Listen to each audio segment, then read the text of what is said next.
What's up, everybody? It's your boy, the one and only, the only one, DG, the chef. And one of these days, I'm not gonna have to say that. But until then, here's another Madden Ultimate Team video. Oh my God, another Madden Ultimate Team video! Before we get into the video today, I just want to start off by saying thank you all for helping me grow this community. We are approaching 1,000 subs. Our original goal was before 2020. It looks like we may actually hit that mark before December. That's dumb dope, and I appreciate all you guys. I'm going to continue to do my best in making all of these content videos and just trying to grow the community as best as possible. I'm going to continue to push out as much content as possible for you guys because you're the reason why this channel is growing at the rate that it's growing. And trust me, I have a ton of content. Okay, so let's look at some of these video ideas. Video of drama and J-dubs for the news. I've done that. How to get more fumbles. I've done that as well. Oh man, let's mark this off here. I need more ideas. Best ways to build your team. Got it. I'm going to give you my top 9 ways to make coins and trading points in Madden Ultimate Team 20. 9 ways. My top 9 ways.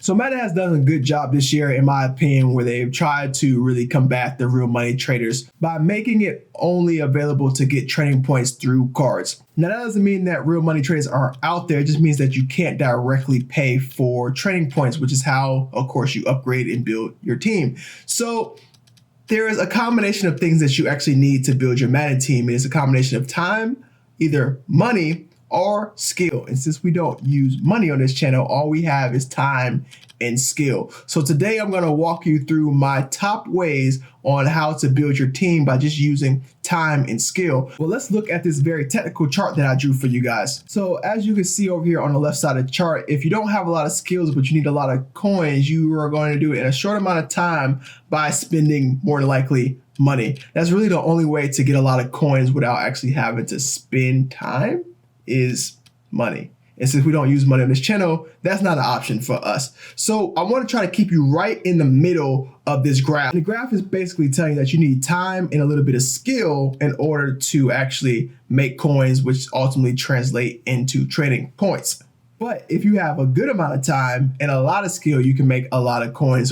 So we're basically going to go from having no skills in earning coins to having a lot of skills in how to earn coins, which sounds like a pretty good transition. There's going to be a lot of information in this video, so we're going to go as fast as possible. That way we can keep it as short and informational as possible. So I may miss stuff, but hopefully we don't. Number 1, the first thing that comes in on this list is, of course, snipes. Snipes are a great way to make money, which is a great way to get trading points, mainly because it doesn't require any skill, but it kind of requires a little bit of time because you need the cards to grow in value. Now, what do I mean grow in value? A good way to know what I'm talking about is looking at this chart here on Mudheads. Side note, if you're not on Mudheads, I highly suggest you go to Mudheads. Even if you don't participate in the community or the forums, the breakdown that they have, technical as well as just the database they have on cards, is unmatched. They have a calculator on there that will show you what cards to buy, who gets the best trading points per coin, and everything. How cards have gone up, how cards have gone down, which really makes it easy to get snipes. So I'll show you a few of the snipes that I had at the beginning of the year and why it worked for me. So like I said, snipes don't really require you to have that much skill, but does require you to have a good amount of time. The way that I generally pick out my snipes is at the beginning of the year, I look and see who has the power-ups and who has the core elite cards. The reason why I do that is because Madden is betting on these people to have a pretty good season, and that's why they're releasing them first, meaning that more than likely they're gonna have the most cards in a particular year series, or they're gonna do a lot of promos with those particular players.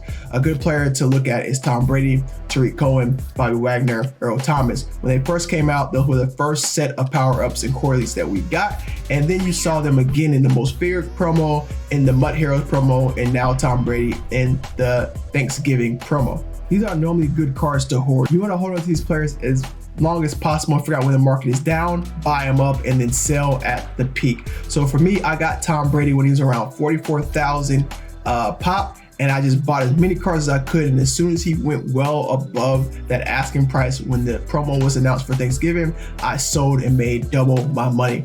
Now, Snipes are a great way to start. If you don't have any coins, start with some of the power-ups like Tariq Cohen, some of the smaller ones like Earl Thomas, and then once the promo comes out, sell those so you can build money. Now, you're not gonna make money fast because you have to wait for the market to go up, and that's why Snipes comes in at number 1, because it requires the least amount of skill, but you can make some pretty good money off of this. Number 2, packs. Packs are a great way to make coins, which ultimately will trade into training points, but packs are also a really good way to build your team. Now, you can get packs from a lot of things. You can get packs from solo battles, weekend league, head-to-heads, draft, and you can either buy them with your trophies. So packs come in at number 2 because, again, it doesn't take a lot of skill, but it is a good way to build your team. I've had packs where I've ripped open 88 plus players when I only had a 77 overall team. Now, Hail Mary packs, people tend to look down on those, but when you're first starting to build out your team, they're really cool because you can exchange them from higher players. And I've taken players that I've got from Hail Mary packs and just continue to exchange them until I can get core elites or even 88, 89 plus players. So packs come in at number 2 because you can get really good players out of them, even though the probability is low, but it also gives you the chance to do exchange. And if you don't want to do that, you can at least exchange them all the way up so you get higher training points. So keep those packs if you're trying to build your team. It's a good way to either start off or find the players that you actually want. And at the end of the day, if you don't want the packs, just quick sell them. Number 3, challenges. Challenges are mundane to me. I don't really like challenges unless they're giving out something like the Mutt Heroes challenge, which gave out the free Mutt Hero. I did those challenges because the reward was a good reward. You got a free Mutt Hero, which I chose Bobby Wagner for. But most of the challenges, I know they probably have something at the end of the season, but I'm not waiting to the end of the season to get what I want. I want what I want now. The challenges are good because they're free, they give you coins, they give you experience, and sometimes they will give you players or things that you need to actually go into the store and buy what you want, let's say packs. So I would definitely say challenges come in at number 3 because there are a crap ton of challenges and they all give you coins, even though it takes a little bit of time and it requires you to have a little bit more skill than just opening up packs and sniping. So get those challenges done against the computer. Some of them are long, some of them are faster, but if you don't want to experience the pain of losing before you build your team, challenges are a good way to get your training points, to get packs, and to get those rewards. Number 4, so this is when we're really starting to get into having a little bit of skill. Number 4 to number 9 are going to require you to have some type of Madden skill. And I hope if you're watching this, you've got a little bit of skill in you. I think you do. Number 4 is going to be draft versus the CPU. Now, a lot of people know about draft versus head-to-head, but draft versus CPU is also available for online. Now, in order to do draft versus CPU, you're gonna wanna go into draft and then go into solo draft. That allows you to play against the CPU.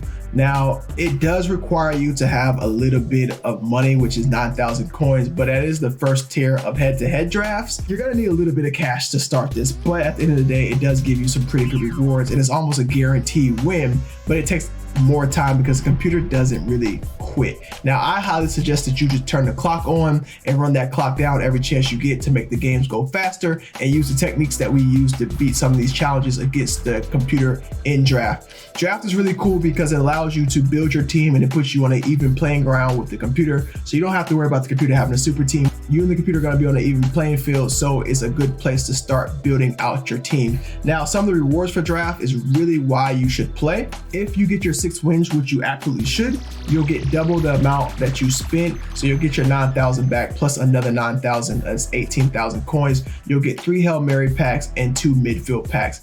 I say if you're building your team, open up those midfield packs, and if you're not building your team, just go ahead and sell those for some quick coins, and then take your Hail Mary packs and either trade those in for training points or trade them into exchanges and then bump them up to 77, 80 overalls, and then quick sell those for your training. Draft versus CPU shouldn't be too hard. If you know the trick, it should be a guaranteed midfield Hail Mary and 18,000 coins. So good luck if you're going to go this route. Number 5. So number 5 is going to be draft again, but it's going to be draft against other opponents. So draft head to head. Draft head-to-head is normally where I start every year, and Madden calls it ranked draft. There's two options for you. There's the 9,000 option and there's the 15,000 option. I normally play in the 15,000 option because it gives you the most points. Now, you need to pay your 15K to get in, but if you win, you sort of get all that stuff back pretty quick, so you don't have to worry about losing too much money here. The rewards for ranked draft are absolutely amazing, and for what it's worth. The reason why ranked draft is so good is because if you're building your team, you don't have the X factors or the chems to go up against some of these really good players. So if you play ranked draft, it actually allows you guys to have the same team, same playbooks and everything, and it puts you on an even playing field. So now this is where your skills really kick in.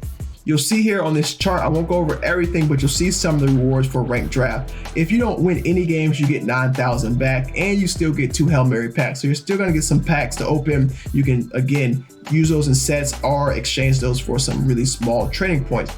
But you're gonna shoot for 4 to 6 wins every time you play ranked draft, because 4 is gonna give you 29,000 points, 30 trophies, 2 Hail Mary packs, and 2 midfield packs. If you really are nice on the sticks, then you can get that 6 win, get those 40,000, 60 training points, 2 Hail Marys, 2 midfields, and 1 red zone. Number 6, solo battles. We did a video earlier about this, and I can't stress it enough. Solo battles are so important, guys. You really should do your solo battles. It's one of the best reward systems that they have, and it's absolutely free. I can't stress this enough. It's free. Solo battles are on the list, even though they give you really great rewards, probably some of the best rewards. It doesn't require that much skill or time. You can get these games done fairly easy and really knock your points out. So the way solo battles kind of work is depending on how many points you get per your 13 games will depend on which tier you fall in, whether you're amateur, MVP, legend, or top 100. You should be shooting for top 100 every week, and if you don't, it's okay. At least you'll fall against legend or MVP, which still give really good rewards. And if you look at this chart here, you'll actually get to see some of the rewards that legend produces. Legend is gonna give you 44,500, 60 trophies, 2 Hail Mary packs, 2 midfields, 2 red zones, and weekend league entry, which we'll talk about later. And again, the packs are gonna go for the same thing. If you're trying to build your team, go ahead and open up those higher ones, the red zones or touchdowns. If you're not, just go ahead and sell those, quick sell those, and then buy what you need for training points in the auction house. Number 7 is salary cap. Salary cap is pretty cool. I don't play salary cap too much, but it's sort of like head-to-heads. Just a salary cap is it takes a little bit more skill, which is why it's actually after solo battles, because solo battles are against the CPU. Salary cap is going to kind of be how clubs work. You're going to get to pick from all your cards, and you're going to have a cap that you can't go over, whether it's 725 or whether it's 830. All your cards add up to be a particular point value, whether they have chems on them or X factors, and those points go into how many players or how good of players you can put on your team. Salary cap is cool because even though you're not playing with the same team, kind of like draft does, you should have the same cap value, which should make you pretty even, and you're not going up against a super team of just all 91, 95 overalls. This requires you to have really good planning, really good strategy, and really good skill, which is why it's one of the tougher locations to make coins and training points in. If you're a salary cap guru, by all means, continue to grind it out. Me, I like to stick to solo battles, head-to-heads. But like I said, it's a really good way to make coins, packs, and training points. Number 8, head-to-heads. I live in head-to-head. Head-to-head is how I get ready for weekend league. Normally because once you get up to a particular tier, you're playing against the people that you're gonna play in weekend league anyway. So it's good to have experience playing them in head-to-heads where it doesn't really count for much versus weekend league where you only get 25 games. So head-to-heads has amazing rewards and it's free for you to play, but the one setback is you will go up against super teams if you're not ready. So if you haven't built your team yet, stay the away from head-to-heads because you can have a 75 overall team going up against a 95 overall team and it's just not gonna be in your favor. Build your team first before you get into head-to-heads, and then get in there and bust some tail. The head-to-head rewards are out of this world. The way it kind of works is you have a regular season that you have to play, and depending on how many wins you get, you're trying to get 7, you will either go into the wild card or divisional round to start off your playoffs. So if you go into divisional, that means that you didn't lose the amount of games to force you to be wild card. Simple, right? Every game that you win is more coins. And I believe once you get up into legend, you're starting to get around 6,300 coins per win. That's dope, simply dope. But it is challenging at the same time, which requires the most skill. So you're getting 6,000 coins plus per win. And then once you actually win the Super Bowl, you're getting buku rewards off of that. So head-to-head battles is probably the hardest thing on the list so far, but it has the biggest rewards, and it's the best way to build your team so far.